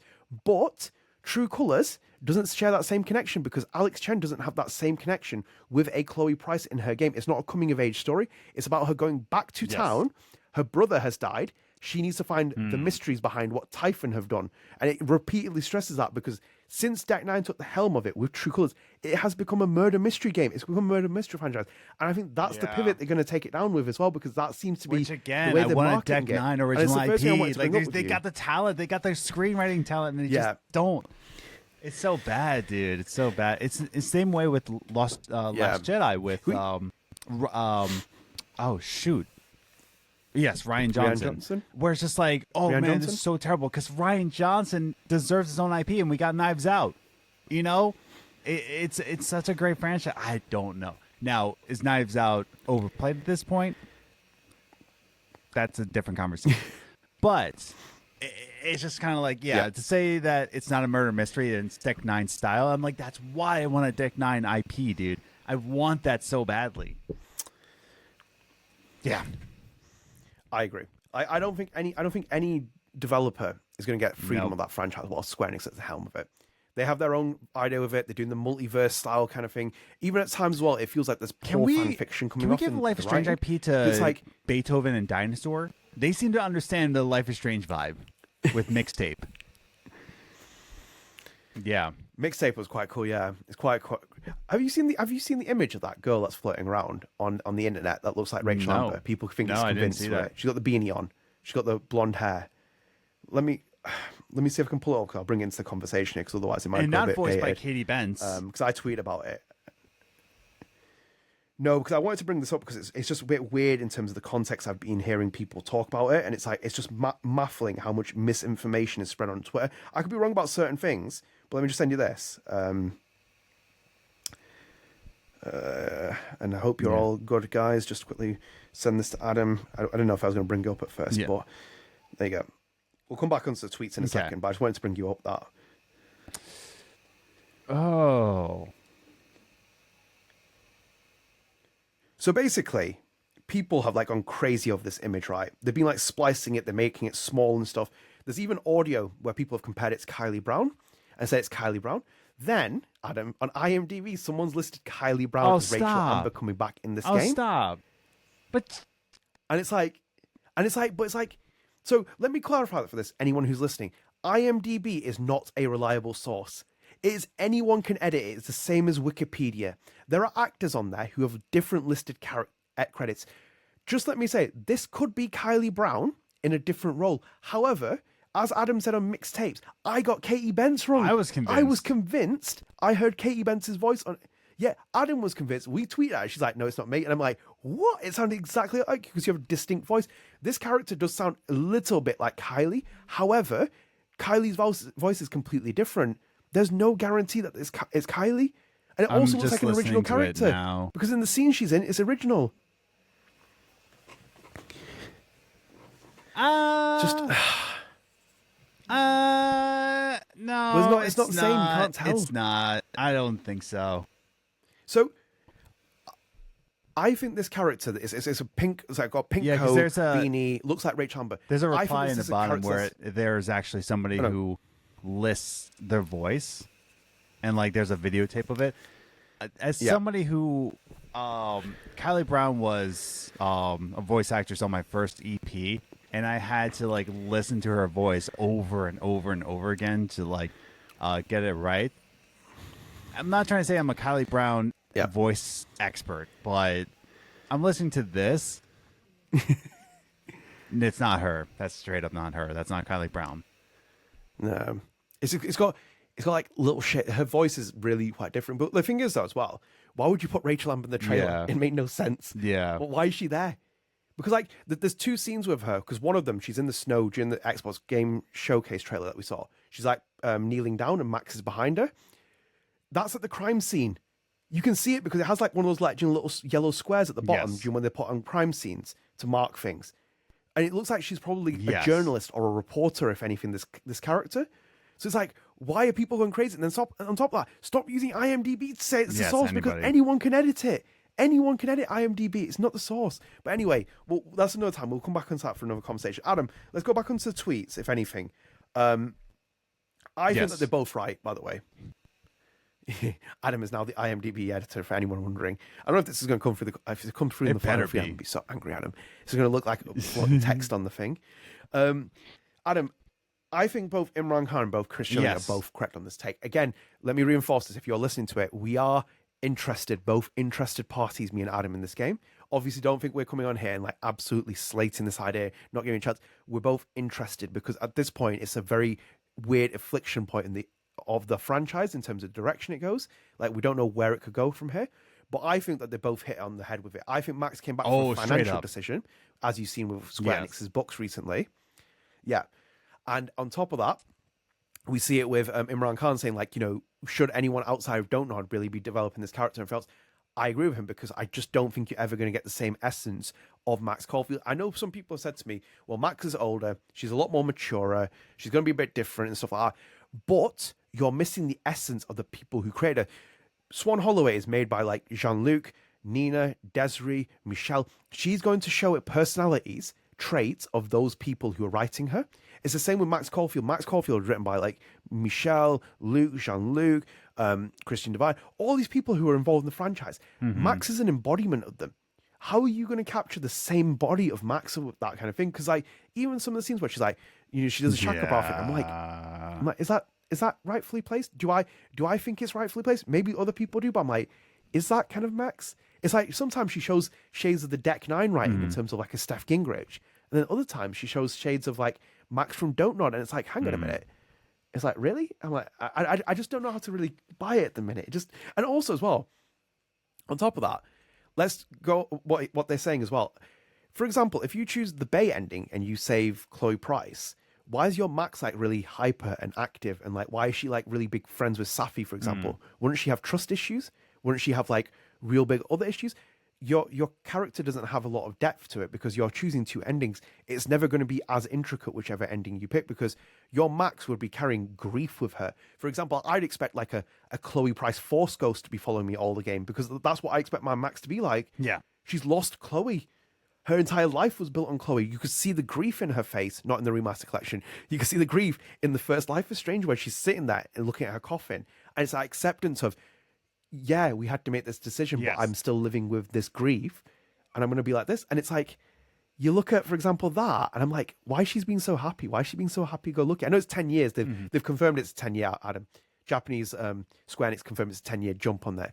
But I'm kind of like, really? I'm like, I can see a sentimental photo of Chloe, but is that really like kind of like, oh yeah, this is how sentimental she's going to be? I don't know. I'm torn. I'll just wait to play this on October 15th and you know, make my judgments from there, you know. You're going to be dropping $30 extra. You better be taking some extra shifts to pay off that. That's the other thing, ain't going man. cheap, It's just man. like, ain't going cheap to pay $30. that's such a high. It really is, so dude. Like 2 weeks. Like again, like even Ubisoft is only saying 3 days. I remember Forza Horizon 5. Like I bought the deluxe edition of that because I wanted to play it 3 days early. It was a 3-day early thing. I have never seen a 2-week. That is a review code kind of step. That is like an editor. Because like on you would get review codes, yes. Yes, I will. We'll talk about that in the comment of the day as well. We need to address that. But yes, okay. So we'll address that on the comment of the day. But so I won't spoil it. But why don't we just jump into the last subject because I really want to talk about that.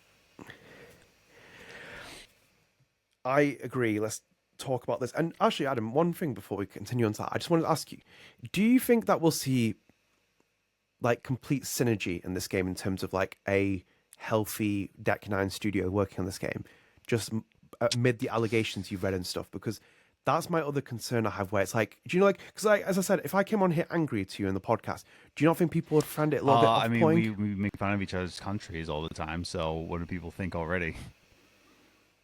Yeah, but it'd be like me saying like Alan Iverson isn't good, and you like coming on here really angry about, you know, me dissing the Philadelphia people, like, you know, I get what like you're that saying. Kind of Yeah, level. it's Like, you know, if something happened where it's like obvious.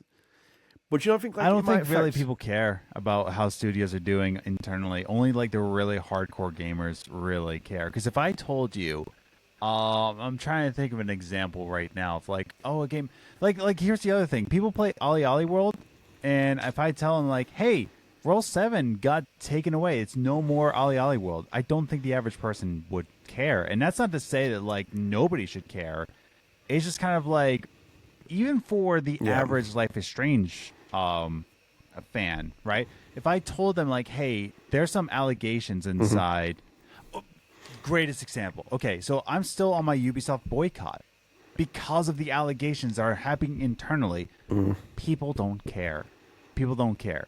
They're just still going to buy Assassin's Creed Shadows, and I don't think it's going to really falter their sales just because the average person doesn't care about the internal stuff, you know?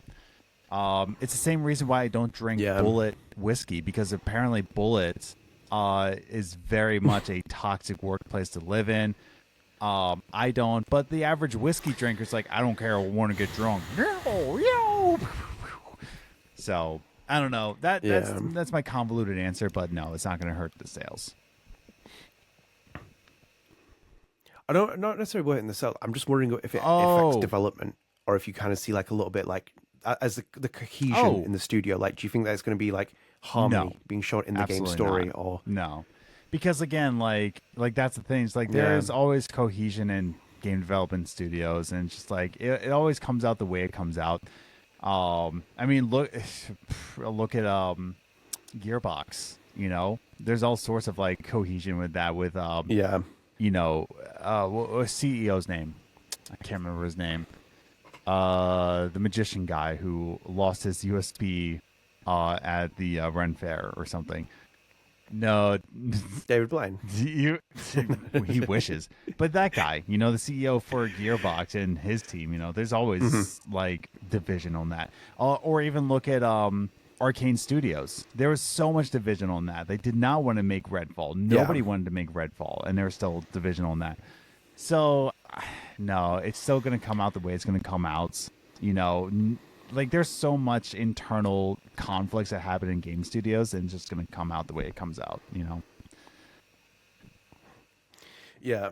No, I agree with you, because it just seems there's too many cooks in one pot on that article I read about the IGN allegations, and it feels like I'm kind of just wondering how it's going to affect their internal development and how these characters are written and stuff, because they couldn't seem to agree on a lot of things. I don't think anyone agrees on things, but it didn't feel like the healthiest environment. But as you will, and again, Square Enix and Deck 9 have responded to those allegations. You can go and check that out as well if you want. Yes. Final topic as well, which is in the main one, which is Hannah Telle posted her first message since coming back as Max Caulfield. So obviously, we saw Hannah Telle at the reveal event. She was talking about reprising Max. Some interesting details about that as well in terms of her performance. What she posted on Instagram one day ago from when we recorded it on Sunday. She put her first post out. She put, "Words cannot express how thankful and overjoyed I am to reprise my favourite role, Max Caulfield. Doing performance capture for Max in Life is Strange Double Exposure is a highlight of my career. The opportunity came about when I least expected it, and I had even somewhat, quote-unquote, retired from acting to study neuroscience and play music. I feel beyond blessed and incredibly honoured to portray Max in an even deeper way than before. Thank you infinitely to all the Life is Strange community for being part of my dream and showing you love to Max. Your support means the world to me, and I am so grateful. So much love and thanks to everyone. Also, hello to those to my new page. Thank you for being here. The third slide is my special cat, Miso," which was quite cute. And there's also replies from there. Erika Mori replied to her on Instagram stories. Katie Benz replied in the comments. Diane Houghton responded in the comments, which is cute. Yes. Adam, I'm going to say this now, yeah? June 16th, 2024. Hannah Telle will be nominated for a Game Award. I hope she wins that Game Award as well. But my biggest bet is Hannah Telle in April or March next year will be nominated for a BAFTA for this performance. She will win a BAFTA for this performance. I am dead set on that. That's my early prediction. Clip me up if I'm wrong, whatever else with it. I'm convinced she will win that. She was snubbed in 2015 for the award, even a nomination to start with. Obviously, Ashley Birch won the award as well for Chloe Price. Great performance, deserved it, but she didn't even get nominated, which was criminal in itself. But I am convinced she will win a BAFTA next year for this performance. I think her performance will carry this game in so many ways, if anything. This is the one thing that I'm very much looking forward to in the game. Very excited for it. Obviously, it feels like a dream come true, if anything. We got Hannah Telle back in we got Hannah Telle back in Life is Strange before GTA 6, which is crazy in itself. Excited. I think she's going to do really well. And obviously in the reveal event, we learned about the fact that she said that Max has got older. Her voice is a bit maturer in terms of Max's. Not her own voice, but it's like a little bit more maturer. But then also as well, she said that in the mannerisms, she's like, I had to pick up Max's mannerisms, which will be very interesting to see because Max is very different in terms of the way that she walks, the way she interacts and stuff. So I'm very keen to see what Max Caulfield is like with Hannah Telle as performance capture, because we really only know Max Caulfield as VO from Hannah Telle. No, it's I think she's going to do great with this, which is why I'm so torn on this game entirely, because I am very happy that Hannah Telle is coming back, and I think she's going to do incredibly well in portraying Max once again, because she is Max. Her voice is Max. Which is why I'm torn, because I'm very, very happy, and I agree with you about at least a BAFTA nomination on this, because she is, she's great at what she does. But we shall see. Yeah, I'm putting my full faith in him. I think she'll win a BAFTA. I really do think she'll win a BAFTA for this performance. Erika Mori was nominated for Alex Chen. I think she should have won, but that's biased as well. But Erika Mori was nominated in the past. Sarah Bartholomew was nominated for Casti. Jolene Anderson was nominated for Karen. Gonzalo Martin was nominated for Sean Diaz and won as well in that Best Actor category in a great year as well. He won it as well. I think Hannah Telle can win a BAFTA for this. I think this will be a performance of a lifetime for her. This is like the one. This character has defined her career, her legacy, everything else of it. I think she's going to have a lot with this. It might even produce more Max games. We don't know at this point. It seems to be the direction they're going with the multiverse and stuff like this that they're trying to play on. But I think I'm very excited just to see her performance, if anything. And she showed great shades of it. Obviously, she's just doing what she does great anyway in terms of the gameplay footage we saw. So I was kind of excited about just generally seeing her act in that. But yeah, very happy for her. I've covered her career for 10 years, which is wild. And to know her for that long to work on this game, everything else, it's just crazy to see where we basically come into full circle, but in a full circle, really special story kind of way. And I'm very excited for it. As I said, 10 years, that was my first ever interview I ever did with someone, which is even more wild. I was fresh in the blocks in journalism, only been there for a couple of years. My first ever interview was with Hannah Telle. And from that, it was kind of like a rekindling of moments on this channel with interviews and stuff. But to see her reprise Max one more time, performance of a lifetime, I expect. And I'm sure she will deliver it. There's no doubt in my mind. But yeah, I'm very excited for her. I'm happy for her that she's happy and that she's coming back into acting. That's the one thing that I'm excited for in this game, There we go. So we're going to wrap up there. Thank you for joining us. Let us know what you think in the comments. Obviously, we'd love to hear what you guys think. So please share us your opinions. Let's do it. Comment today, Adam. So this relates to what you were saying before. This is from Life is 2D. Thank you very much. I didn't. You stop changing the titles, man. People can't see them. Yeah. He's hungry little guy. It just reads my mind. I don't know what to tell you. Right, guys, we've got a comment of the day here. This is from Life is 2D. This relates to what Adam was saying before. And this is where something I can give. I was about to say, conveniently, thankfully, in my usefulness. Yeah. So Life is 2D said, and I quote here: "One question I have: how are reviews going to be handled given the 2-week early access? If they wait for the full game, as they probably will and should, that's 2 weeks worth of game sales before there will be any critical attention. Which, if it does turn out to be a weaker game in the manner of True Colors was, it'd be convenient for Square Enix that." So that was the comment you left. So thank you very much for that. Life is 2D. I want to hear your take on it, honestly, because I've never received a review code. I have received nothing I don't have any free swag from anybody, so it makes me very, very sad and makes me even more of a hungry little guy for some swag. But I want to hear your take on this. Yeah. You for free. It's all for the free swag. Yeah, there's both pros and cons to this. There's very much both pros and cons to this because Square Enix were pretty reliable with review codes for Life is Strange 1. 2 was a little bit iffy, but Life is Strange 1 and 2 were pretty good. I think Before Storm, I didn't review Before Storm, but if I remember correctly, it was pretty like decent for a time window when they were giving codes out. And they don't directly give it out, Square Enix. Sometimes it's like an agency might give it out. I think it might have been Bastion when I did it with Life is Strange 2, but like we were getting review codes for Life is Strange 1. We got it at least a couple of days beforehand, and obviously it was only like 3 hours each episode, give or take 2 to 3 hours. So it was decent for that. Now, I would think, depending on the kind of size of the game, the scale of it, that they should get them out before the 2-week release window happens. So I expect the review to be out day one before the 2-week release window, like October before 14th, October 15th when we get. Yeah, I would expect October 14th. I'm just at this point I'm speculating based on my knowledge of it because of what they're doing. So I expect it on October 14th. Obviously, if they don't do it, I think that's bad press as well because basically, if things get busier, for example, at IGN or Eurogamer, there's no guarantee they might review it straight away on its release date. They might just be like, well, it's not going to bring in that many clicks. We'll just do another content.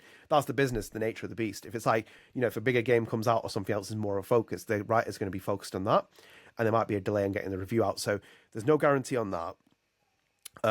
Also, as well, you are playing a bit of a risk here, which is like, if game sales do, if you do want to get a critical reception, you might not want to put it out straight away. So they might not actually give codes out straight away. And they might actually give them out in the 2-week window, for example. So October 15th, when we start playing it, 2 weeks early, or I hate that I'm justifying that price. But for the people who play October 15th, the reviewers might also get the code as well. So you might get the 2-week early access and 2 chapters. The reviewers might get all 5 chapters. So they might get all 5. I think it's 5. That's They've true, not mentioned how many it is, but I'm assuming it's 5. They'll get all the chapters. So I imagine they get a review code for the full game, and at that point they'll play it, and then on release they'll release or the day before release or whatever the embargo is, they'll release it then. So I think that's what's going to happen. But it's both. Yeah, as Life is Studio said, it's a little bit convenient for Square Enix that because it kind of causes a little bit of a havoc period as well, because it's like some people have already played it and they might not even care about the reviews because they're obviously committed to buying it. Because if you're paying it 2 weeks early, you've bought it, you committed, made the purchase, haven't you? So maybe that's part of the plan. Again, that leaker said that the second part of the story isn't as good as the first part. So obviously, if you get hype, which is really wild, if that turns out to be even more true, that leaker's detail saying that the second part isn't as strong as the first part, that's just even more scary as well, because it shows how underhanded the tactic is of giving the game out 2 weeks early to people for the opportunity to play it. That's just awful to hear it. But my assumption is that I would like to think that they give the review code to people beforehand at like maybe the early of October. I can't guarantee that because obviously I think the right thing that they should do is they post reviews on the 14th of October. You get a review code, like a month or 2 months? Yeah. Depends on the game. Depends on the game. Depends on the game publisher. Some of the publishers give like game codes outlet the day before, and it's like there you go. It's like what? It's like what are you doing here? It's like some publishers blacklist sites. You've seen the stories in the industry. I got some really late review codes. I think the worst one that I got, and I don't know why it was this. They gave me one for Life is Strange 2, and for some reason the code wouldn't activate until release. So it was like so basically I had the season pass, but then it was like the day it came out, that's when episode 2 unlocked. And I'm like, what? I need to review this. I was like playing it in one sitting and reviewing it as fast as possible. Conveniently, they do usually get it about at least like a week and a half out, give or take. And obviously, it depends on the scale of the game. Because if it's like a massive MMO game, like, geez, best of luck to you to review that. Sometimes you see some game websites just push back completely and be like, no, we're going to wait until publishing it. My assumption is going to be it's going to come out a couple of days. They'll give the codes a couple of days beforehand. They'll review it. However, I don't know which window it's going to be. I think in itself, Life is Studio is right in terms of the comment where I think that they might even do it on the 28th of October, where it's like a review embargo or during the day before it actually comes out. Yeah. I think they might do that. I think that they might be like, okay, everyone who's bought the Ultimate Edition, you get it 2 weeks early. And for the reviewers, here's a full review code. You can play it, check it all out. And then just before the game's actually meant to come out and release for Standard Edition, all the others, then the reviews go live. That's what my early prediction is. Again, I could be wrong. They could have a full review out on early access, but in terms of getting the sales, because obviously when you bought it and you bought Ultimate Edition, perfect, you're committed and you spent $30 more, you can't get a refund and you're going to be playing the first 2 chapters. I think personally the review codes will get sent out like October 15th, 14th, and then the reviews will be embargoed up to release just the day before, and they'll go out then. I think personally speaking, that's what they're going to do. Excuse me, I got a lot of phlegm, but it's still in the morning for me. But yeah, no, I just think that's for how reviews work and all of that. I mean, Adnan, you're the best case scenario here, because like I've never done it, but you would say like you've got any review codes about a week in advance, a couple days in advance, but no more than 2 weeks, right? Yeah, more or less. I never really got a huge one out for like 2 weeks. It's annoying because that was my big thing. So you're writing, it's like you need, 2 weeks out is like a review code, like that. We're not talking 3 days in advance. We're talking a review code amount of time. And it's just kind of like I wonder if the review codes will be sent out with the Ultimate Edition. Like you will get it 2 weeks in advance, along with everybody else who did so essentially you're making everybody a reviewer, essentially you're getting more reviews out there if you buy into the review. Drown out the noise, as Adam said on the live stream. Perfect marketing. I think they've hit the nail on the head with a lot of this stuff. I think it's perfect. The noise is going to go very, like, even this as well, the backlash for the pricing. How vocal has everyone been about it? You have a couple of disgruntled people, but people are like, Rachel Amber's going to turn up. I'm going to buy it day one. And it's like, is she going to be in it? Are you going to get disappointed? Or is she going to be like, you're going to see all over Twitter. Like, I played the first 2 chapters. Really? And, oh my God, I can't wait for it. Blah, blah, blah, blah, blah.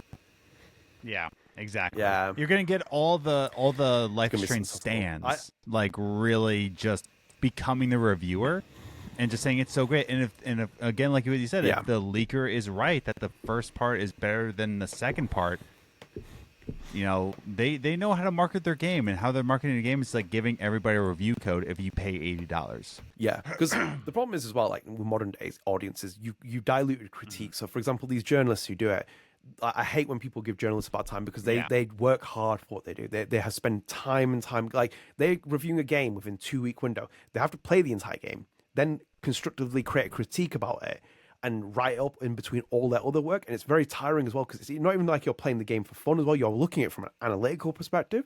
But as Adam said that and alluded to, you basically then turn the audience into the reviewers. And that's the worst thing we've had in the social media age, where it's like everyone's doing this, where it's like giving reviews out. It's like, what's your credibility to talk about this? What's your authority for it? You can say it about us as well. What have we got to talk about? I've got a different position for it, if anything. But I still feel like StrangeCast is a bit more like nuanced. It's got a bit more critique. It's got a bit more discussion, in-depth details. We research things. People, I imagine if you follow this podcast for 70 plus episodes, you know more about Nod Montreal than any news outlet would give you at the time, because we've covered everything. It's like stack. We've covered things that aren't covered by the news either. So it's like, I think that they're going to play it that way. It's like, the reviews are going to come out, but by that time, people have already played 2 weeks of it and they're already going crazy because there's like some cliffhanger ending, which is wild. And it wouldn't surprise me as well, because then the discussion, again, the narrative changes, doesn't it? Well, Square Enix can't see that in the title review code. They're not going to give you one. What the heck is that? What? I'm changing his settings, guys, for the next episode. Don't worry, he's not going to be able to change his titles and stuff. I don't know why he keeps. I think you can see that on the live stream, by the way. The live stream version, you can see that, but not on the actual podcast. We'll find out. Recorded episodes. We'll find out. Maybe next time. Oh God, if it's that, I'm going to be so furious, Adam. I'm going to be so furious. Right, we are done here with that. Thank you for joining us. Thank you, Life is 2D, for the comment. As always as well, if you are a new listener or a recurring listener, please do leave your comments. We'll pick the best one out. If you have a question, a straight question for us, just ask us a straight question if you want. Or if you have a comment about the discussion or anything else, leave it on the video. We'll pick out the best one and answer it. And we do it in rotation. If you're ever wondering, we have a lot of people who leave comments, so it's just giving air room to other people. Yes. Adam, definitely. Spread the Arts. What are we doing for Spread the Arts? I listened to another audiobook through Spotify, and I read through Control Freak by Cliff Bleszinski, actually. Cliffy B. He's got an interesting story. Yeah, it's not. It doesn't just cover just Cliff's life as well. It does. But it also covers the growth of Epic Games, like how they came to be and how they started and how they became a billion-dollar company, and like how he was in the mix of things. So It's read by another person. I can't remember their name. Kurt Kua. I can't remember, but it's not Cliff reading the book. Not like Arnold reading his book or Reggie Fils-Aimé reading his book. This is another person. But I think the story is pretty interesting. About game development, about how Gears of War came to be, his struggles with that. So and even his early game, Jazz Jackrabbit. So there's a lot of good story beats to this. There's a lot of personal life that he covers in this. So I would say I enjoyed listening to this book. So if you're interested in Gears of War, if you're interested in epic games, even he talks about later on in the Fortnite development. So and how he was involved in that. So. Really interesting story. If you're interested about just even the building of epic games, I think this is a good story to read out. So, Control Freak by Cliff Bleszinski. I like Cliffy B. It's a hard time, Cliffy B, after Lawbreakers and stuff. He's a really interesting guy, actually. I remember reading I remember seeing a tweet about it. We said that I think Kojima didn't and he turned it down. Yeah. He covers that in the story. Yeah, Hideo makes some appearances in the book. Yeah. Really, that's quite interesting. No, yeah, it's quite interesting that, 'cause I felt really sad when he did that as well, because like actually you shouldn't feel like you've been like that you've lowered yourself because of like Lawbreakers or anything else like that. I don't think like you've already made your like lasting mark on the legacy like in the video game industry and stuff. And Gears of War has always been more than a bro shooter, even though obviously you have some of those photos where like Bleszinski has like the chainsaw gun and stuff on his like back and stuff. He's never really been a bro by association. That's the weird part about it. But I think like when people call Gears of War bro shooters, it's not really that. It's more complex. It's just got a very easy throwaway term to throw on it. But yeah, he's got a very interesting story, Cliff B. And then obviously he's doing this stuff now that I think he's in Broadway and stuff. So it's like he's like had that massive transition. But yeah, one of those it's a very much updated story. Like it's going up until like I think it was released last year, I believe, his book, and he even talks about Halo Infinite in the book too. So it's pretty recent updates. Yeah, it is pretty cool. So that's one worth checking out. I'm going to give a shout out, and I've been trying to look at it. I've been scrambling here. What's the game we watched at the showcase? I thought Katie Dents was in. Mixtape. I thought it was called Mirrors. I'm going to give a shout out to Mixtapes here, because that was one of the standout things I saw from that entire showcase weekend that we had. Because that had like that. Funnily enough, I think people watching like this has got Life is Strange 1 vibes, and it's like it's got that kind of like Lost Records vibe, and I think that's something I might even keep an eye attention on for this channel as well, because it's something that I probably will like even look at. But like out of a showcase of things, barring obviously Life is Strange, Gears of War, I wasn't really interested in anything except for that. And I think that they had a really distinct style, and I think that they had a really great voice acting, even though it's not Katie Bents. And I'm intrigued by it. And Adam yourself as well. I don't get intrigued by things unless I know it's going to be good. I have faith in this game, though. Yeah, I'm excited for it. So I'm going to give a shout out to that, and I think you should go and check it out as well if you haven't seen the trailer on the Xbox Game Showcase. So we'll wrap up here. So thank you for joining us. It's been a long episode, I know that as well. But if you are new here, one final time, please do like, share, and subscribe to the channel. It helps you support the channel. It helps you keep up to date with the channel and support our content. And StrangeCast is available on all podcast services, so you can get us on Spotify with a video version, Apple Podcasts, everything. So please do check them out on there, follow them, so you can get access to your episodes straight away. Obviously, as well, big thank you to everyone who joined us on the live stream that we did for StrangeCast. That was like the first time we've ever done it. It was great to kind of connect with people. Sometimes it comes across as quite robotic because we record an episode, we put it out, you guys enjoy, and there's not necessarily like a level of interactivity. So thank you for joining us. And also as well, please do follow our social channels if you don't. I'm really trying to push that, and I've been working on it, and you get like a lot of content and news coverage. So I'm trying to make it more than just you get your links and stuff. So if you haven't, we're on everything. So we're on TikTok, Instagram, Facebook, Twitter. We've got pages out there, and they're in the links in the description. So do follow us, and please do support us where and where you can, because I'm really trying to grow it. If anything, this is our Life is Strange season, if anything, and it helps give visibility. The channel has grown significantly since this reveal, and I hope it reaches more people. As I said, it's the internet's best kept Life is Strange secret. We just don't seem to get anywhere near in terms of like pushing out to people. So if you can, that'd be very much appreciated. Yes. We're done here. There'll be more content coming to the channel. Do stay tuned. Lost Records Journal is our final podcast episode of the month, so do stay tuned for that. And again, thank you to everyone who's subscribed to that, follows it. It's over 30 followers now on Spotify, so on Spotify alone. So thank you for supporting that. But yeah, we'll be back in 2 weeks' time with Lost Records Journal just before the end of June. Either way, guys, thank you very much. Bye. See you later. Bye. Ready for the mosh pit, Shaka Bra.